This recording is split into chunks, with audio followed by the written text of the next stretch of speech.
Assalamualaikum warahmatullahi wabarakatuh. Di sini saya dan kelompok saya membuat makalah dengan judul Permasalahan Lingkungan Hidup dan Penegakan Hukum Lingkungan di Indonesia. Kelompok saya beranggotakan dengan saya, Fitri Patricia, NPM 19194.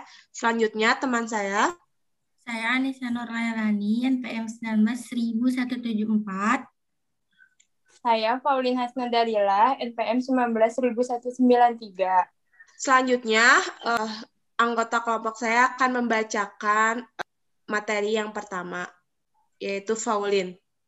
Sama, ada kendala yang terjadi pada penegakan hukum lingkungan.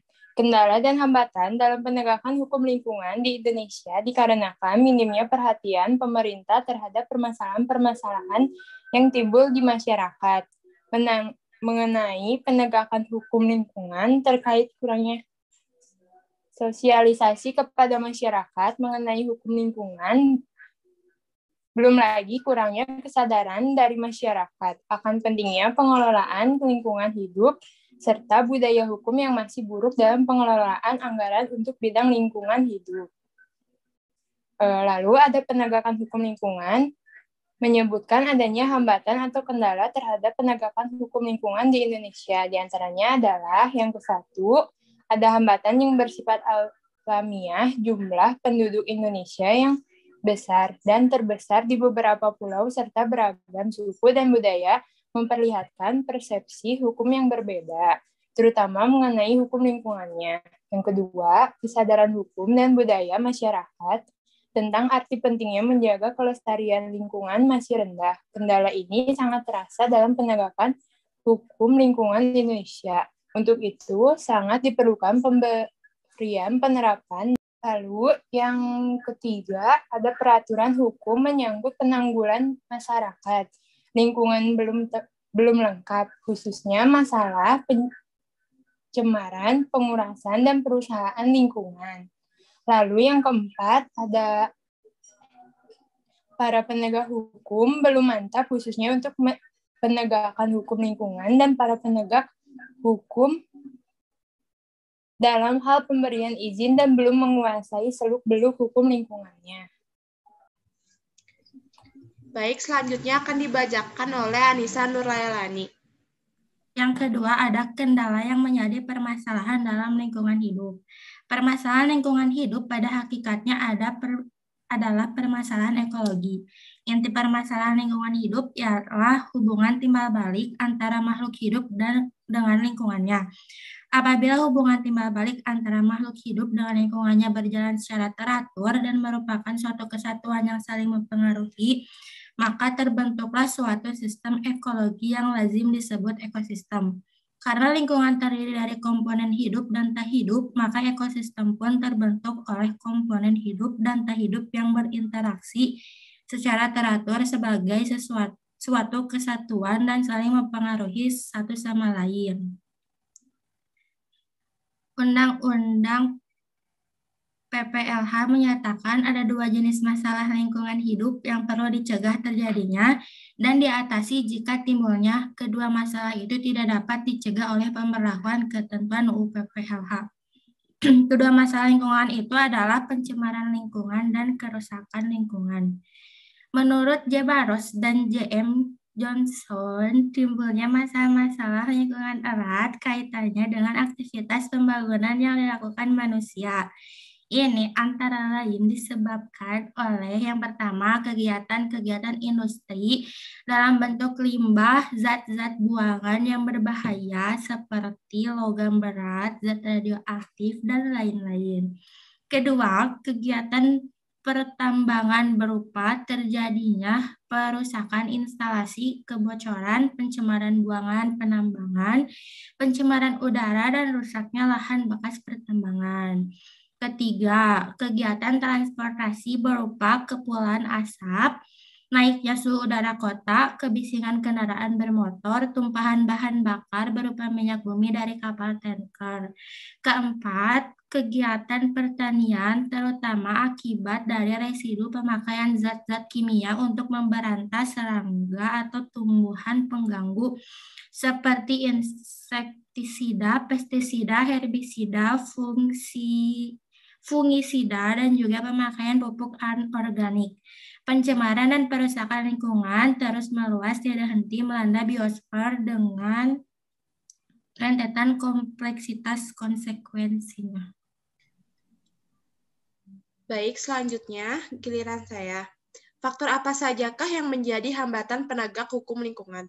Faktor kendala dan hambatan penegak hukum lingkungan hidup mengakibatkan tidak efektivitasnya faktor pendukung dalam penegakan hukum lingkungan.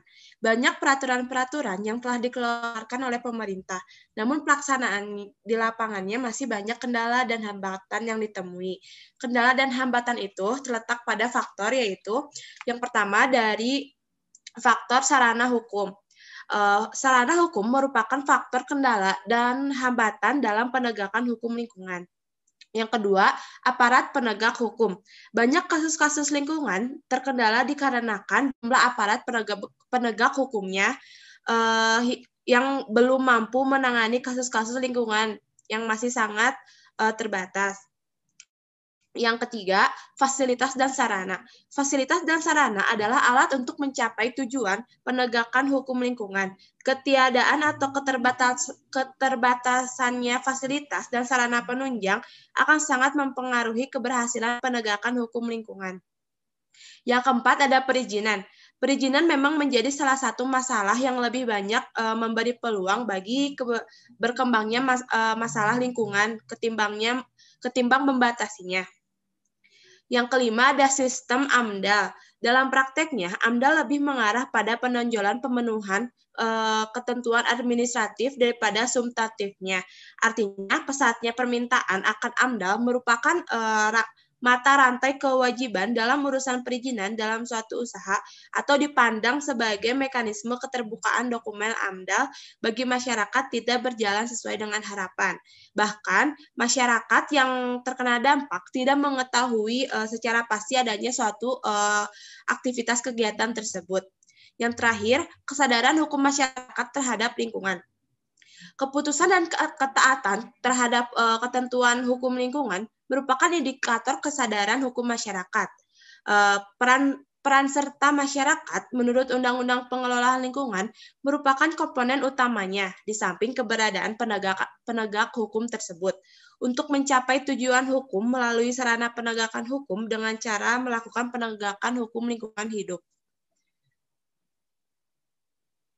Sekian penjelasan dari kelompok kami. Selanjutnya kita akan melanjutkan ke sesi diskusi. Di sini saya akan memberikan pertanyaan kepada Anissa Nurailani, yaitu mengenai kedua masalah lingkungan itu adalah pencemaran lingkungan dan kerusakan lingkungan. Apa perbedaan pencemaran lingkungan dan kerusakan lingkungan menurut kamu? Yang pertama, pencemaran lingkungan. Pencemaran lingkungan itu kayak lingkungan dicemari dimasukkan makhluk hidup, zat, energi, atau komponen lain ke dalam lingkungan oleh kegiatan manusia sehingga melampaui baku mutu lingkungan hidup yang ditetapkan. Kalau kerusakan terhadap lingkungan itu melalui penipisan sumber daya seperti udara, air, dan tanah, juga kerusakan ekosistem, habitat, dan kepenuhan kehidupan liar, serta polusi. Hal ini didefinisikan juga sebagai perubahan atau gangguan terhadap lingkungan yang merusak atau tidak diinginkan. Jadi kalau pencemaran mah karena zat-zat kimia gitu, kalau kerusakan lingkungan mah kayak dari udara, air, yang gitu-gitu. Baik, terima kasih. Di undang-undang dan pasal berapa yang menjelaskan tentang perlindungan dan pengelolaan lingkungan hidup? Di sini ada Undang-Undang nomor 32 tahun 2009 tentang perlindungan dan pengelolaan lingkungan hidup. Lalu pasalnya ada 76 ayat 2. Oke, baik. Bagus sekali. Terima kasih. Siap, sama-sama. Lalu di sini saya akan menanyakan kepada Fitri Patricia. Masalah lingkungan hidup bukan hanya masalah lingkungan fisik manusia atau hanya masalah biologis manusia, tetapi terkait dengan masalah moral, yaitu perilaku manusia terhadap alam. Moral manusia seperti apa yang dapat menimbulkan masalah lingkungan? Oke, baik, izin menjawab. Manusia telah melampaui kitanya dan rusak. Krisis ekologis sudah menjadi realita kontemporer yang melebihi batas-batas toleransi dan kemampuan adaptasi, di mana masih banyak orang-orang yang membuang sampah sembarangan dan menebang pohon secara berkala tanpa mereboisasinya kembali. Banyaknya pembangunan tanpa memikirkan bagaimana dampaknya terhadap lingkungan. Sekian. Mungkin cukup diskusi dan juga penjelasannya. Mohon Sekian maaf, dari kelompok kami, mohon maaf. Karena kesempurnaan hanyalah milik Tuhan dan kita masih dalam proses belajar. Terima kasih atas perhatiannya. Wassalamualaikum warahmatullahi wabarakatuh.